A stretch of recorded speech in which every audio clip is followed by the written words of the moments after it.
They didn't fire a shot, they didn't storm an embassy, but last week, Canada quietly surrendered. Not in a war, not to a foreign army, but to a global system that they no longer control, and to a White House that's rewriting the rules in real time. Here's what happened. Canada spent years building a digital service tax, targeting tech giants that profit from Canadian users without investing in Canadian infrastructure. Ottawa said it was about fairness, about sovereignty in the digital age. But Trump didn't see it that way. He saw it as a direct strike on American companies. And instead of negotiating, he gave an ultimatum. Kill the tax or kiss your trade deal goodbye. And in just 48 hours, Prime Minister Mark Carney caved. No parliamentary debate, no phased-out compromise, just a full reversal days before enforcement was set to begin. But let's be real. This wasn't just about tax policy. It was a test, a signal, because behind this move is a much bigger shift. Canada no longer sets the pace, the U.S. does. And when the U.S. moves, Canada either adapts or gets left behind. And if you're wondering why that matters, because the very idea of a free and equal North American partnership just cracked. Quietly, on a Friday, and almost no one noticed. Hey, if you're done with globalist bullshit and ready for straight talk, subscribe to America's Geopolitics. We break the stories that legacy media won't touch, and we don't apologize for seeing the world as it really is. Let's rewind. The idea for Canada's digital service tax, DST, was born back in 2020 during Trudeau's push for more progressive taxation. On paper, it made sense. Digital platforms, Amazon, Meta, Google, were making billions in Canada, but because they had no major physical footprint, they weren't paying traditional corporate taxes at the same rate as brick-and-mortar businesses. So Canada created a 3% tax on digital revenue over 20 million Canadian dollars earned inside the country, targeting companies with global revenues above 750 million. Notably, almost every firm that met those thresholds was American. That fact didn't go unnoticed. The tax was passed in 2024. It's set to take effect on June 28, 2025. But here's the kicker. It wasn't just forward-looking, it was retroactive, going all the way back to January 1st, 2022. That meant the Canadian government expected to claw back more than $3 billion from tech firms over the next few years, starting immediately. Now imagine being in Trump's shoes. You're pushing to reshore industry, repatriate supply chains, and protect American corporations. And your closest trading partner decides to retroactively hit your biggest companies with a digital tax? Well, you can imagine how that went. Trump responded the only way he knows how, by raising the stakes. On June 26th, he announced the U.S. would walk away from ongoing trade negotiations with Canada unless the tax was repealed. No compromises, no phased rollback, just a clean break or else. And the timing, it couldn't have been worse for Ottawa. Canada is in a precarious spot. Its economy is flatlining, investment is drying up, and American tariffs on steel, aluminum, and soon automobiles are already inflicting real pain. By June 29th, the writing was on the wall. And on June 30th, Prime Minister Carney did exactly what Trump demanded. He froze enforcement of the DST, halted collections, and signaled that repeal legislation will be introduced when Parliament reconvenes this fall. The media spun it as a strategic pause. The White House, of course, they called it a win. But the reality, Canada blinked and Washington knows it. This is more than a trade policy reversal.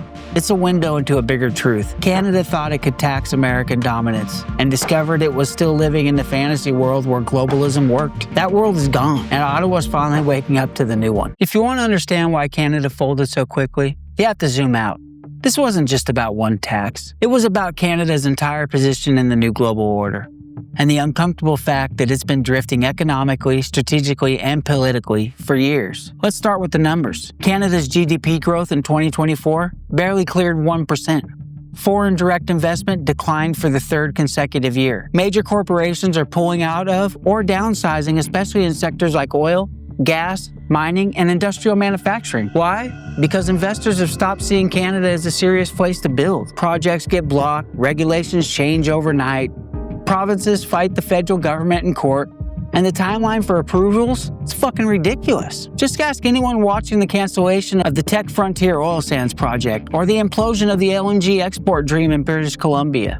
Billions in potential revenue gone, replaced by endless consultations, carbon targets, and political paralysis. Now let's talk housing, Canada's sacred cow. It's not just expensive, it's fucking unsustainable. Real estate has gone from shelter to speculative asset. Mortgage debt is at a record high, and while policymakers brag about building homes, The reality is that most of what's being built is unaffordable to the very people who need it the most. Does it sound familiar? Cities like Toronto and Vancouver are now among the least affordable on Earth. And the brain drain is real. Young, educated Canadians are leaving, some to the US, others to Europe, many just simply giving up. And as all of this unfolds, what's been the plan? The Trudeau-era economic model banked on one thing: globalism. The idea that Canada could win by playing nice, aligning with international norms, and being everyone's favorite trading partner. A soft power country with global influence, a middle power at every summit. But that model is breaking down, and fast. The US is reshoring, Europe is fracturing, China's economy is stalling, and instead of adjusting, Canada doubled down on multilateralism, still clinging to UN climate goals, still pushing for carbon tax, still believing that the old consensus, spoiler, it won't. Because while the world turned inward, Canada kept looking outward. While the US built tariffs, Canada signed on to global minimum tax deals. While America ramped up domestic manufacturing, Canada stayed fixated on digital regulation and ESG mandates. And when it came time to choose between adapting to a tougher nationalist era or staying loyal to its fading ideals, Canada hesitated. But the US didn't. Trump's America may be loud, brash, and sometimes just douchey, but it knows what time it is. It knows that this is a moment to protect supply chains, rebuild middle-class jobs, and put your own country first. And here's the painful contrast. Canada still talks like it's living in 2015. The world is trying to survive 2025. That's why the DST standoff wasn't just about money, it was about philosophy. Canada still sees itself as a global citizen. The US now sees itself as a fortress. And when those two visions clashed last week, it wasn't just policy that cracked, it was Canada's illusion of independence. This isn't the country it was 20 years ago. The wealth is more concentrated. The industries, quite a bit thinner. The politics, more divided. And of all the talk of innovation and progress, the economic engine underneath is sputtering. So when Trump said, no deal unless you repeal the tax, Canada had a decision to make, and it realized something chilling. It didn't have enough leverage to say no. Because at the end of the day, Canada can't afford to lose the US. But the US, it's still not so sure it needs Canada. Canada didn't just lose its leverage overnight. This wasn't one bad decision. It was a pattern, a failure to read the room as the world changed. For years, Canadian leaders operated under one assumption. That was globalism was permanent, that international institutions, rules-based trade, and progressive diplomacy would carry the day. That assumption worked for a while. Canada benefited immensely from free trade, U.S. protection, and global capital. It carved out a niche as a friendly, stable, middle power nation. It didn't need to project strength because it was plugged into a system that rewarded compliance. But that system, it's gone. The collapse wasn't sudden, it was slow and uneven. But it's real, and the turning point came not with Trump's first election in 2016, but with his return in 2024. Because this time, it wasn't just about style, it was about structure. Trump came back not to challenge the system, but to dismantle it. And countries like Canada, built around that system, were caught flat-footed. While Trump tore up trade deals and rewrote tariffs, Canada doubled down on climate diplomacy. While the U.S. warned NATO to pay up or shut up, Canada barely budged in defense spending. And while American firms brought supply chains home, Canada kept exporting raw materials and importing finished goods. It wasn't stubbornness. It was belief that the old rules would snap back, that Biden or someone else would restore the international order, and Canada could keep playing its usual role. But what Canada has missed is that this isn't just about Trump. It's about the end of an era. Even under Biden, the U.S. kept tariffs in place. Even under European leadership, countries started putting national interests over consensus. Even developing nations, once desperate for global investment, are now choosing self-reliance over dependence. Globalism didn't die because Trump killed it. It died because the conditions that supported it, cheap energy, stable geopolitics, and unquestioned U.S. dominance, no longer exist. And Canada, it was still playing yesterday's game. That's how we got here. That's how a digital tax became a diplomatic flashpoint. That's how a middle power found itself in a showdown with its only indispensable trading partner. And that's how a prime minister had to backtrack in real time because his government was trying to navigate a 2025 world using 2005 assumptions. And the worst part?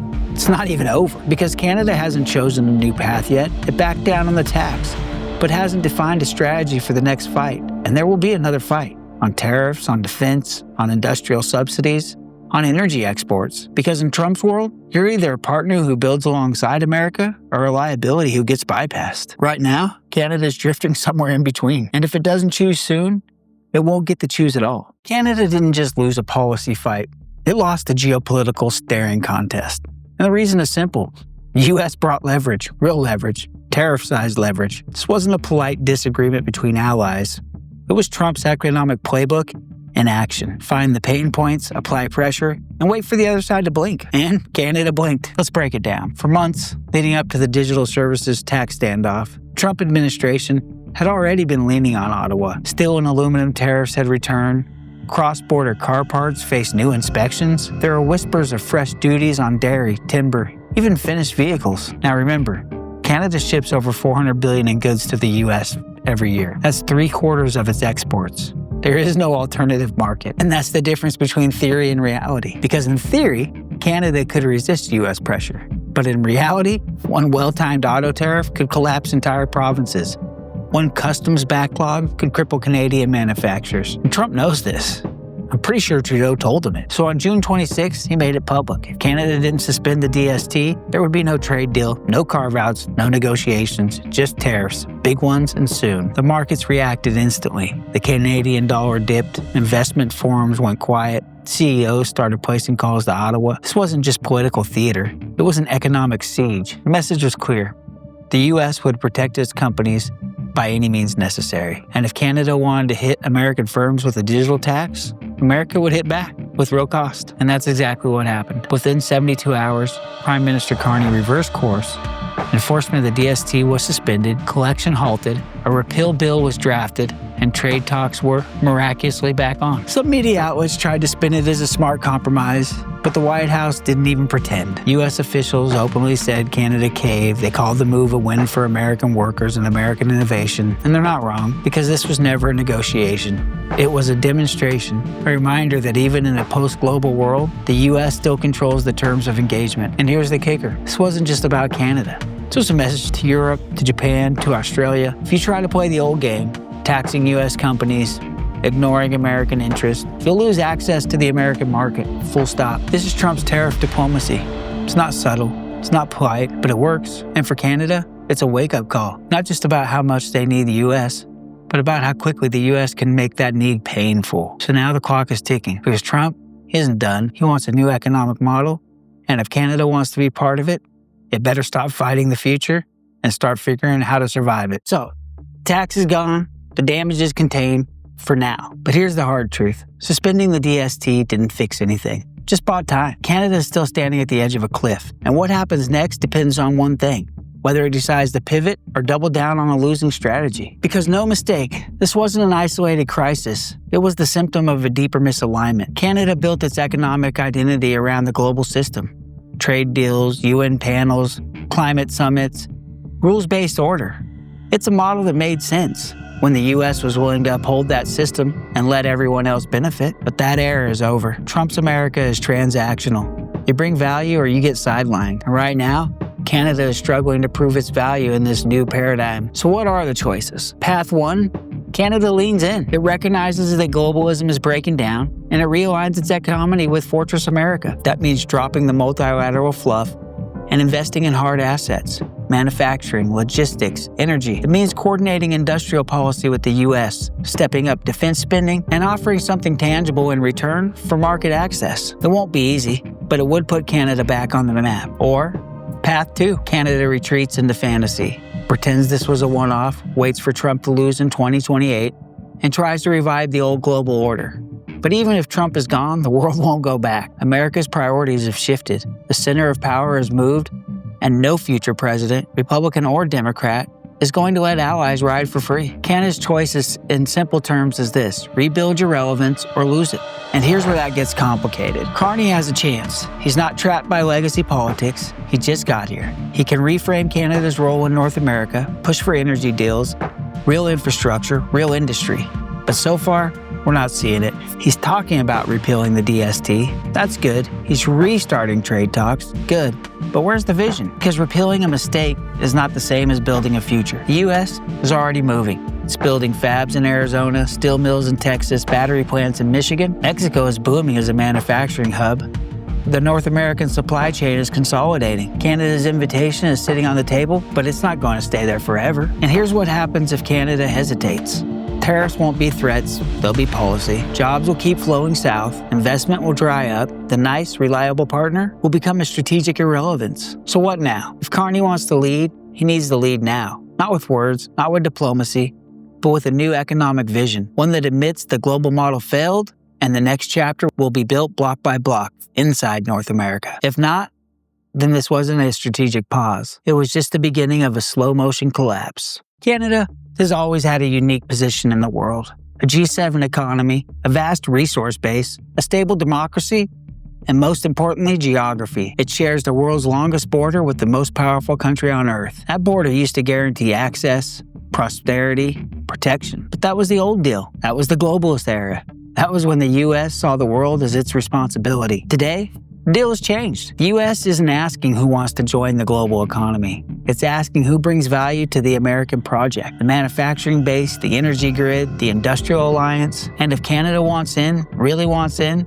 it has to stop playing the global game and start making North America work. Because here's the reality no one in Ottawa wants to say out loud. The U.S. doesn't need Canada the way Canada needs the U.S. Not anymore. Trump knows it. Biden knew it too. They just had different styles. But the substance, the tariffs, the reshoring, the demand for burden sharing, that's bipartisan now. And Canada's delay in adapting isn't just strategic, it's dangerous. Because while it debates carbon targets and digital fairness, the world is reorganizing around hard power, hard trade, and hard choices. Mexico has chosen. It's aligning with U.S. factories, ports, energy grids. Eastern Europe has chosen. It's throwing itself at America's defense structure. Even Japan and India are moving to rewire their economies into the U.S.-led order. But Canada's still unsure. Still split between the old dream of multilateral consensus and the new reality of continental necessity. And that hesitation, that is the real crisis. Because here's the truth. You don't get to drift into a power realignment. You don't get to ride the middle when the current is shifting. You either choose a side or one gets chosen for you. And for Canada, that side is already being drawn. If it aligns with America's economic transformation, there's a future. A tough one, yes, with hard decisions, new priorities, and real sacrifices. But also security, prosperity, relevance. If not, then Canada risks becoming what no country wants to be in this century, a bystander to its own decline. This isn't about a tax. This isn't even about Trump. It's about something much bigger. A neighbor who thought the world would always bend in its favor, realizing too late that the ground has already shifted beneath its feet. If you're ready for real analysis and tired of the bullshit, subscribe to America's Geopolitics. This is Frank. See you next time.